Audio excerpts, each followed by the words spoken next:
পশ্চিমবঙ্গের যে আপনার চিফ মিনিস্টার শুভেন্দু বাবু, তাকে থামান।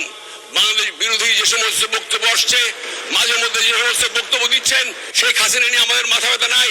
চাই ভারত বাংলাদেশ বন্ধুত্বপূর্ণ এবং সম্মানজনকভাবে আমাদের বন্ধুত্ব টিকে রাখি। তো বন্ধুরা, ওপার বাংলার ভিডিওটি আপনারা নিশ্চয়ই দেখেছেন। ওনারা বলছেন পশ্চিমবঙ্গের মুখ্যমন্ত্রী শুভেন্দু অধিকারী নাকি বাংলাদেশিদের জন্য চরম আতঙ্কের নাম।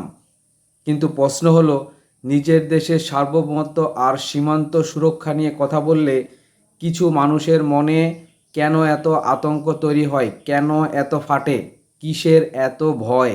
বন্ধুরা, শুভেন্দু বাবু হলো একজন দেশপ্রেমিক নেতা। তিনি যখনই কথা বলেন ভারতের জাতীয় নিরাপত্তা আর পশ্চিমবঙ্গের সীমান্ত সুরক্ষাকে কেন্দ্র করে কথা বলেন। এতে কিছু মানুষের গায়ে জ্বালা ধরেছে।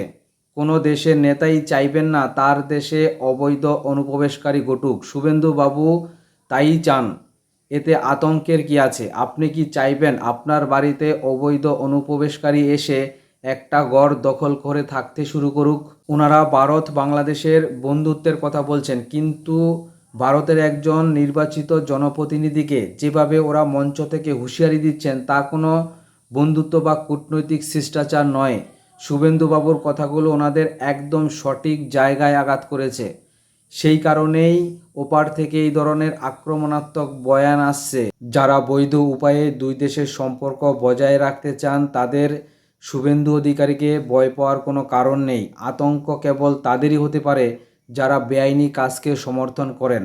আমাদের দেশের নেতাদের বক্তব্য নিয়ে ওপার বাংলায় চর্চা না করে ওনাদের উচিত নিজেদের দেশের সমস্যাগুলোর দিকে নজর দেওয়া।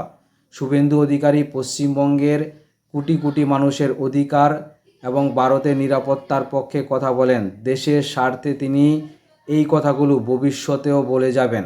এই কথা বলে আজকের ভিডিওটি শেষ করছি। যাদের ভিডিওটি ভালো লেগেছে তারা অবশ্যই ভিডিওতে লাইক দিয়ে যাবেন। যারা ফেসবুকে দেখছেন তারা পেজটিকে ফলো করে সঙ্গে থাকবেন, আর যারা ইউটিউবে দেখছেন তারা অবশ্যই চ্যানেলটিকে সাবস্ক্রাইব করে সঙ্গে থাকবেন। দেখা হবে পরের ভিডিওতে। ভালো থাকবেন, সুস্থ থাকবেন। জয় হিন্দ, জয় ভারত।